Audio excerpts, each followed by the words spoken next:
8장 18절부터 20절까지입니다. 두 절임으로 여러분 같이 합독하시겠습니다. 시작.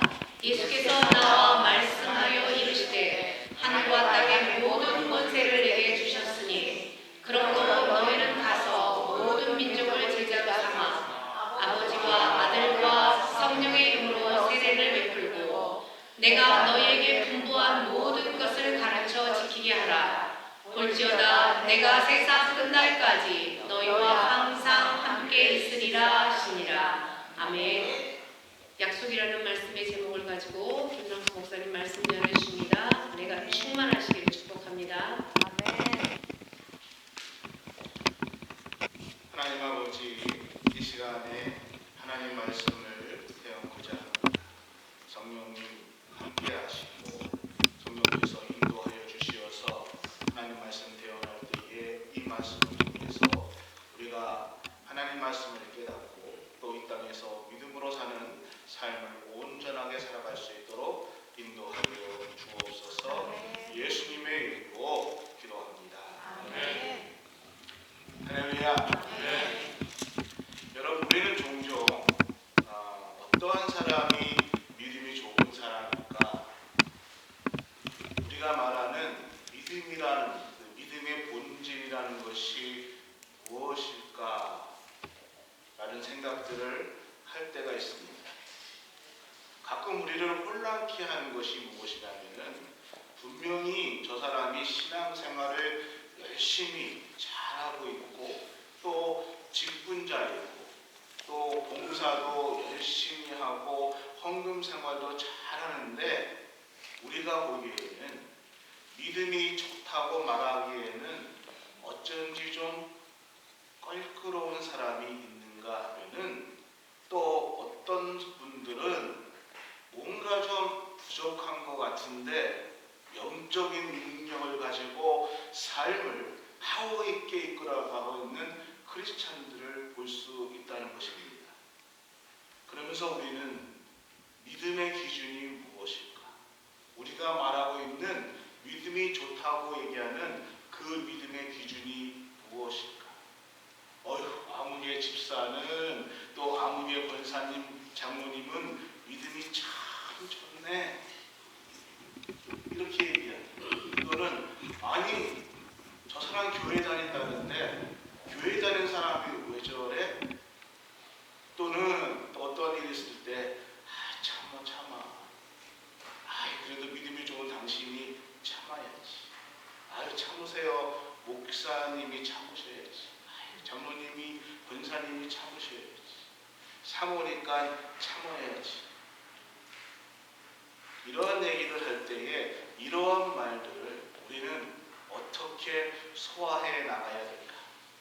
과연 우리가 신앙생활을 하면서요, 세상 사람들의 핍박을 받아내는 것이 믿음을 좋은 일인 것인지, 아니면은 세상 사람들과 함께 좋은 것이 좋은 것이라고 생각하며 잘 어울려 사는 것, 이것이 믿음이 좋은 삶인지, 과연 그 믿음의 기준이 무엇인가, 이거에 대해서 고민할 때가 종종 있다는 것입니다. 그리고 종종 이러한 믿음의 일들이 우리를 당황하게 할 때가 있다는 것이죠. 고린도전서 15장은 바울이 전하는 복음의 핵심이라 얘기하고 있고 기독교의 신앙의 진수가 들어있다라는 것이 고린도전서 15장입니다. 사도 바울은 이 고린도전서 15장에서 뭐라고 말하냐면은 만약 우리가 믿는 믿음의 본질이 거짓이라면은 우리의 가르침도 헛된 것이고 또 우리가 듣고 믿고 전하는 그 복음이 헛된 것이라면은 우리는 참으로 불쌍한 사람들이다라고 말하고 있습니다. 그러면서 사도 바울은 고린도전서 15장에서 믿음의 본질이 무엇인가, 믿음이 무엇인가에 대해서 말해주고 있는데, 첫 번째로 성경대로 말씀대로 그리스도께서 우리를 위해서 죽으셨다라는 십자가의 도를 믿는 것이 믿음이다. 두 번째로 성경대로 예수 그리스도께서 십자가에 돌아가셨지만은 사흘 만에 부활하셨다. 이 부활의 사실을 믿는 것, 이것이 우리의 믿음의 본질이다. 세 번째로 나의 나 된 것은 오직 나와 함께 하시는 하나님의 은혜이다. 성령님과 동행하는 나의 삶, 성령님과 동행하고 있는 지금 나의 삶의 모든 것들이 바로 믿음이다라고 말씀해주고 있다는 것입니다. 사랑하는 우리 인권교 성도 여러분, 우리는 지난 며칠 동안 사순절을 보내왔고 오늘 우리는 종료주일을 맞이하고 있습니다. 여러분, 저는 오늘 종료주일을 통해서 성령과 동행하는 그 삶, 내가 너희와 항상 함께 하리라. 이 하나님께서 약속하신 주님의 말씀을 내가 믿음으로 어떻게 살아가야 하는가에 대해서 같이 말씀을 나누면서 은혜를 좀 나누기를 원합니다. 여러분, 우리가 운전을 하다 보면은 어느 목표를 향해서 갈 때 운전을 하다 보면은 많이 보는 것들이 하나가 뭐냐면은 표지판입니다. 표지판에 내가 가는 길에 타코마로 가려면은 오른쪽, 또 그 놀스로 가려면은 왼쪽, 이렇게 표지판이 나타납니다. 그러면 그 표지판에 따라서 내가 어느 길을 가야 될지를 정확하게 가르쳐주고 그 표지판에 따라서 내가 가기만 하면은 원하는 길로 갈 수 있습니다. 그래서 그 표지판은 어느 길로 가야 되는지, 때로는 어느 차선으로 가야 되는지를 우리에게 아주 자세하게 친절하게 가르쳐주고 있지. 근데 여러분, 내가 그 표지판을 보고 그 표지판대로 돌아가는 그 순간에 내가 원하는 장소에 바로 도착합니까? 아닙니다. 가는 방향은 정확하게 맞았지만은 내가 원하는 방향으로 가기 위해서는 그 방향으로 계속해서 가야 되고, 또 한참 가다 보면은 또 다른 표지판이 우리 눈앞에 보여요. 어떻게 그 목적지로 가야 되는지를 또 다시 알려주는 표지판이 우리 눈앞에 펼쳐지게 된다는 것입니다. 우리의 신앙생활, 내가 예수님을 따라 사는 우리의 신앙생활도 마찬가지라는 것입니다.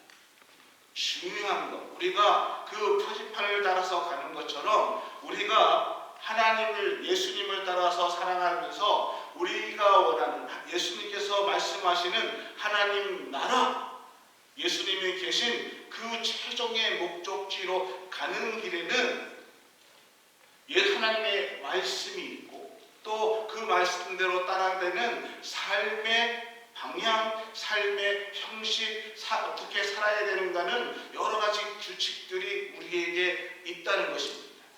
그래서 우리는 그 믿음의 길을 따라가면서 그 표지판을 보면서 하나님의 말씀을 보면서 무엇을 하나님께서 나와 언약해 주신 그 약속을 믿고 따라갈 때에 우리는 하나님의 나라, 예수 그리스도가 우리에게 약속한 그곳에 우리는 도착할 수 있다는 것입니다. 그러면서 하나님은 그 약속에 뭐라고 말씀하셨는가 하면은 내가 너희와 항상 함께 하겠다. 이렇게 약속하고 있습니다. 본문 말씀을 다시 한번 보실까요? 전서도민의 18절에 예수께서 나와 말씀하여 이르시되 하늘과 땅의 모든 권세를 내게 주셨으니 그러므로 너희는 가서 모든 민족을 제자로 삼아 아버지와 아들과 성령의 이름으로 세례를 베풀고 내가 너희에게 분부한 모든 것을 가르쳐 지키게 하라. 볼지어다 내가 세상 끝날까지 어떻게 해요? 너희와 항상 함께 있으리라 하십니다. 할렐루야. 믿으십니까? 이것이 우리 주님이 우리에게 해주신 약속입니다. 지난 며칠간 우리는 사순절을 기념하고 있지. 근데 여러분, 분명히 기억해야 될 것이 있습니다. 이 사순절 기간에 예수님의 여정이 무엇이냐? 이 사순절 기간을 통해서 우리에게 예수님께서 말씀해 주시는 예수님의 최종의 목적지가 무엇이냐? 십자가를 향한 죽음, 십자가가 아닙니다. 예수님의 최후의 여정지가 어디냐? 십자가에서 죽은 이후 부활하시는 부활이라는 것입니다. 아멘. 예수님의 최종의 여정의 중심은 죽음이 아닙니다. 십자가가 아닙니다. 부활이라는 것입니다. 그래서 모든 절기는 어디에 맞춰져 있다? 부활에 맞춰져 있는 것입니다. 오늘 우리가 호산나를 외치, 왕이신 예수 그리스도를 외치는데 무엇을 바라보아야 되는가? 예수 그리스도의 부활입니다. 아멘. 예수 그리스도의 고난도 십자가도 우리가 기억해야 되지만은 무엇을 붙들어야 되는가? 믿음의 사람들은 예수 그리스도의 부활, 이것을 붙잡아야 됩니다. 아멘. 제가 아까 길에 대해서 얘기했습니다. 여러분이 저랑 친하신 분들은 잘 아시는 것 중에 하나가 제가 아주 심각한 길치입니다. 저는 정말 한두 번 간 길은 죽어도 기억 못합니다. 10번은 가야 그나마 조금 찾아갈 수 있을 정도로 굉장한 길치입니다. 그래서 저는 항상 내비게이션을 만들어 주신 분에게 감사하고 늘 어딜 가면은 내비게이션을 켜야 돼요. 아니 거의 갔던 길이잖아요. 그래도 저는 내비게이션을 항상 켜야 됩니다. 그래야 제대로 가고 제대로 찾아갈 수가 있어요. 근데요, 제가 내비게이션 켜고 가면은 중간에 가는 길이 잘 몰라요. 이 길이 맞지 않은데, 내가 이렇게 갈 것 같지 않은데, 그러나 내비게이션의 말을 잘 듣고 가게 되면은 내가 원하는 목적지에 안전하게 빠르게 도착할 수가 있습니다. 근데 때로는 제가 중간에 실수해서 내비게이션이 가라는 길을 어떻게 해요? 지나칠 수도 있고 저 앞에서 턴해야 되는데 여기서 턴해요. 그러면은 가는 길을 잊어먹습니까? 아니에요. 잘못 가도 조금 가면은 또 지가 띠리릭 가면서 어떻게 가야 되는지를 다시 가르쳐 주십니다. 그러니까 내가 분명하게 목적지만 입력해 놓으면은 중간에 다른 길로 갔어도 다시 안전하게 그 길로 돌아갈 수 있도록 올바르게 변경해서 길을 가르쳐 준다는 것입니다. 여러분 마찬가지입니다.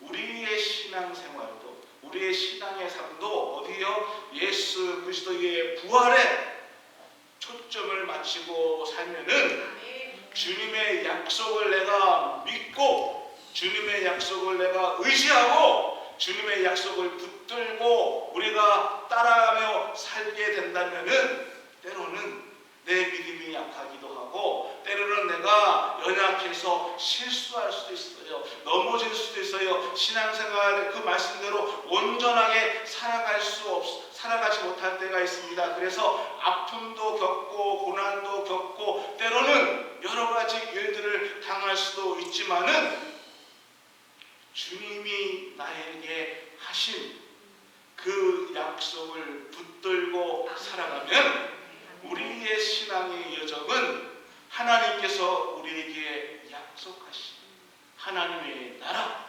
주님이 계신 그곳에 안전하게 도착할 수 있다는 것입니다. 아멘. 할렐루야. 아멘.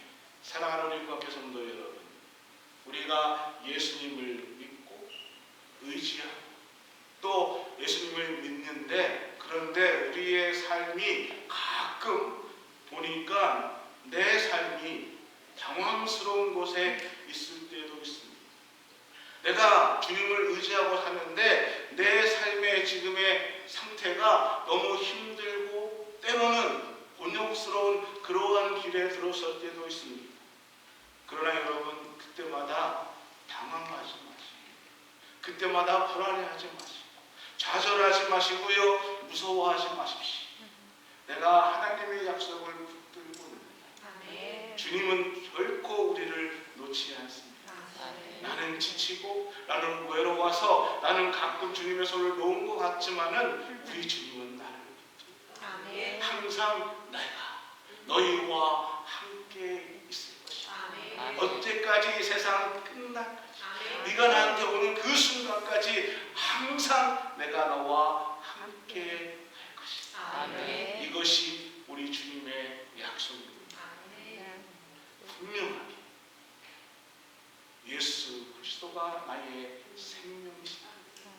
주님이 나의 주인이십니다 라고 입력만 제대로 해놓으시면은 저와 여러분 오늘 우리는 반드시 주님의 나라에 함께 들어갈 것입니다. 아멘. 하나님이 약속한 그 나라에 변함없으신 언제나 신실하신 그 주님의 약속대로 우리는 주님의 나라에 들어가게 될 것입니다. 아멘. 20절 제가 다시 읽어드릴까요? 내가 너에게 분부한 모든 것을 가르쳐 지키리라.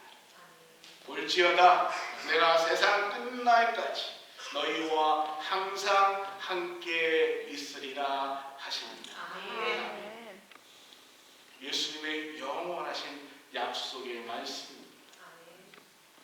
오늘 우리가 이 부활하신 주님 성령님께서 나와 함께 하신다는 이 약속을 믿고 이 약속의 말씀을 고백한다면은 우리는요 이 땅에서부터 하나님이 약속하신 그 약속의 축복을 누리며 살아갈 수 있다는 것입니다.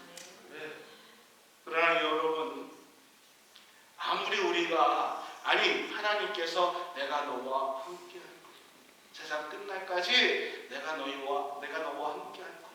너희와 항상 있을 것이야. 하나님께서 이렇게 약속하시고 이렇게 말씀하시고 오늘도 저를 통해서 이 약속의 말씀을 선포하게 하심에도 불구하고 내가 하나님의 말씀을 경험하지 못하고 또는 내가 그 말씀을 믿지 못하면은 이 약속의 말씀은 어떡하냐?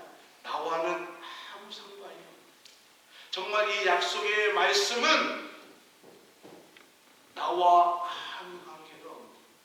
주님이 핏값 주시고 십자가에 달려 죽으시면서 우리를 핏값으로 사셨던 주님의 그 십자가의 사건 부활은 나와의 상관은 아무 상관이 없는 일이 된다는 것입니다.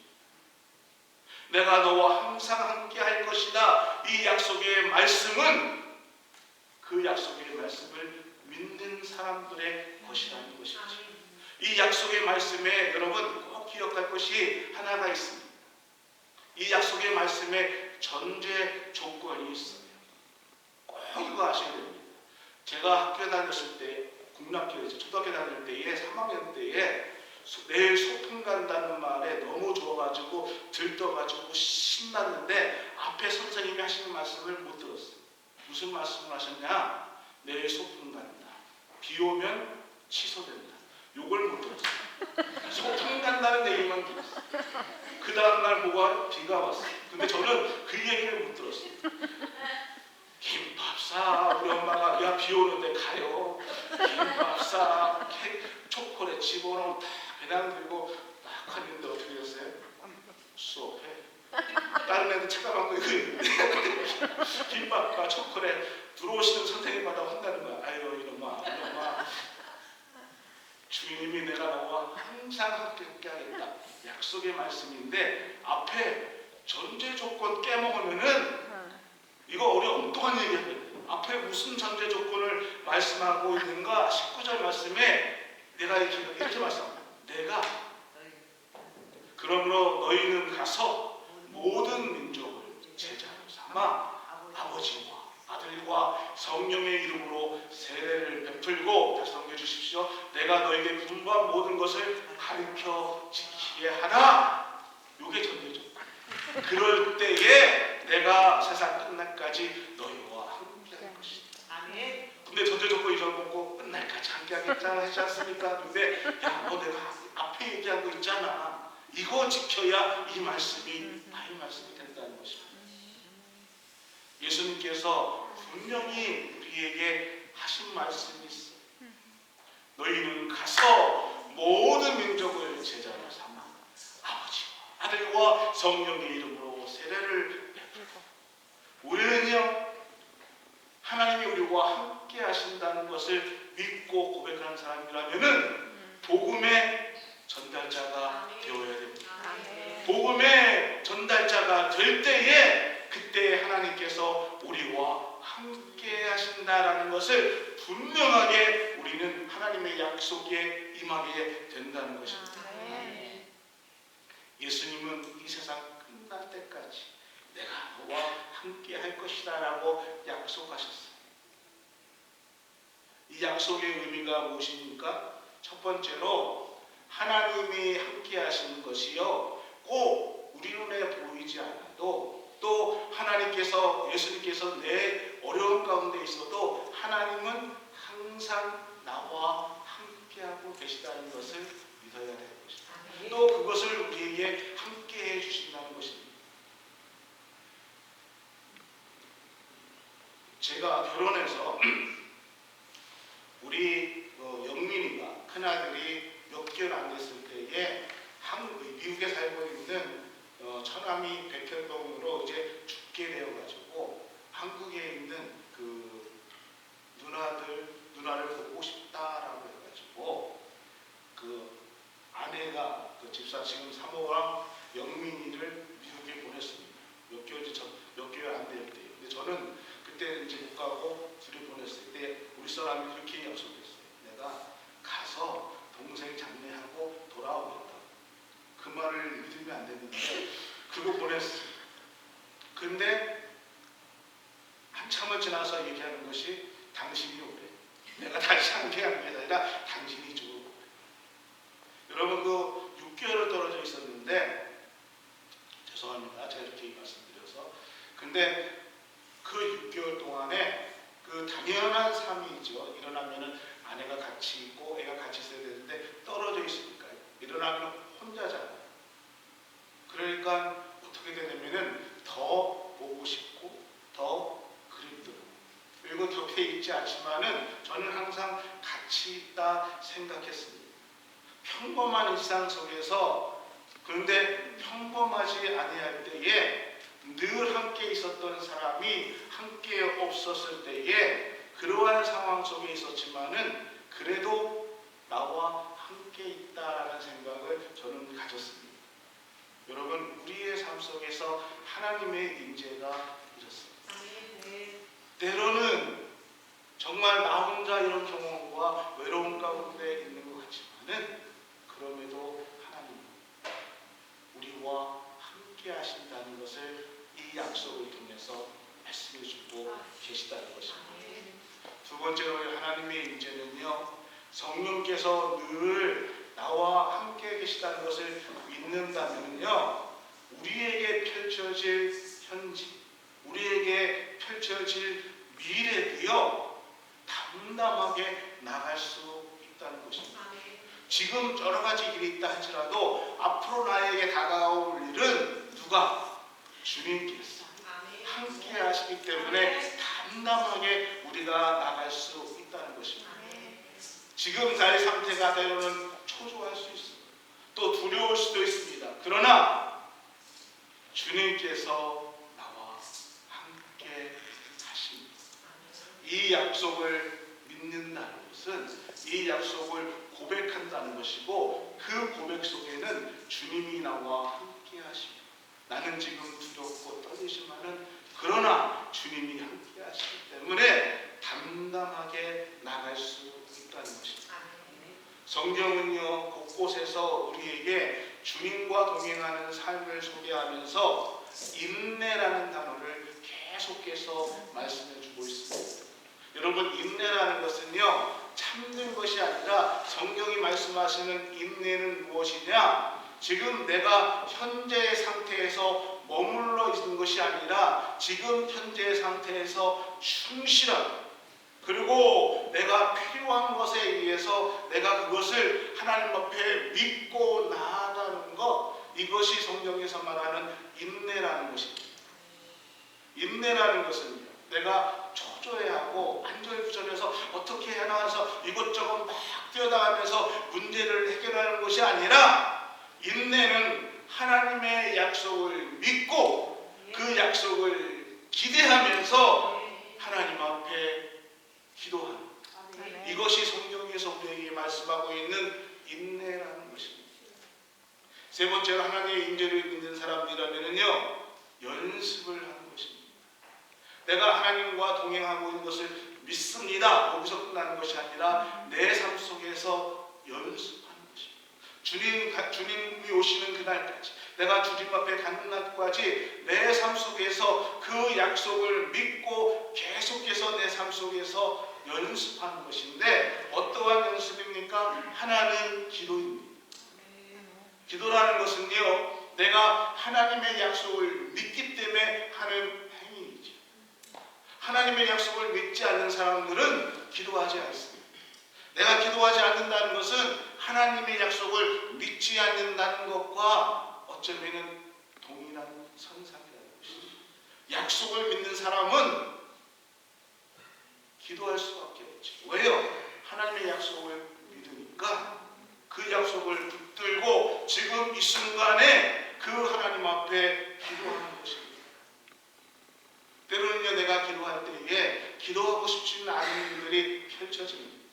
과거에 어려웠던 일들이 자꾸 떠올려서, 때로는 나를 힘들게 했던 사건들, 나를 힘들게 했던 사람들, 그것들이 자꾸 떠오르면서 나의 기도의 생활을, 기도를 방해할 때가 많이 있습니다. 근데 여러분, 우리는 그럴 때일수록 기도해야 됩니다. 내 안에 거하시는 성령님을 의지하고, 내가 하나님 숨을 쉬고 있는데 지금 내가 숨을 쉬고 있구나, 내가 숨을 뱉고 있구나, 숨을 쉬고 있구나, 이렇게 생각하는 사람 아무도 없습니다. 숨 쉬는지 뱉는지 아무도 생각 없이 나는 숨을 쉬고 가고 그냥 지나가는 거예요. 그러니까 숨 쉬고 있는지 없는지도 모르는 것처럼 성령님이 내 안에 계시는구나, 이것을 느낄 필요도 없이 성령님이 계시기 때문에 그것을 나와 함께 하시기 때문에 것을 우리는 고백하고 아는 사람이기 때문에 그 성령님을 의지해서, 그 성령님의 말씀을 의지해서 우리는 고백하고 회개하고 감사, 찬양하며 기도하는 것입니다. 또 하나, 주님께서 나와 함께 하시다면은 우리는 섬기게 된다는 것입니다. 주님이 우리 안에 거하신다면요, 우리는 성령님은 다른 사람들을 보게 하십니다. 내일만 보는 것이 아니라 다른 사람을 느끼게 하고 다른 사람들을 보게 하십니다. 그래서 우리는 다른 사람을 위해서 중보하며 기도하게 하는 것이고, 또 다른 사람을 위해서 헌신하고 섬기게 한다는 것이지.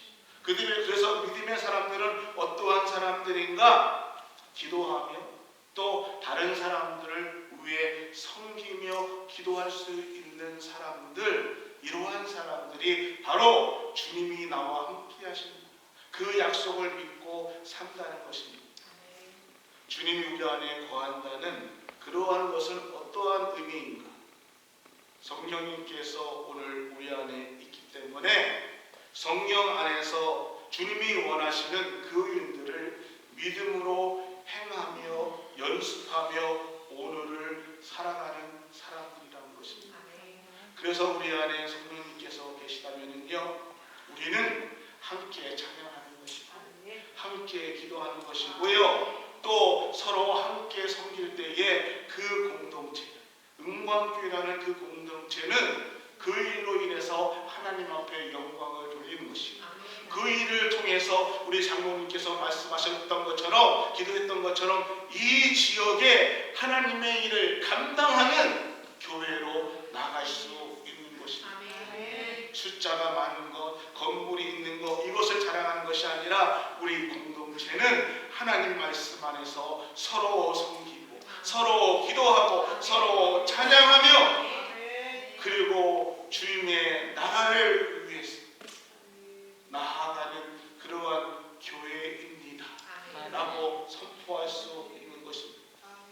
이것이 왕으로 입성하신 오늘 예수 그리스도가 예루살렘으로 오신 종료주일에 우리의 신앙 고백이 되어야 됩니다. 이 은혜 속에, 이 고백 속에서 우리가 오늘 이 성찬 예식을 함께 나누기를 소원합니다. 저는 여러분, 이 성찬 예식이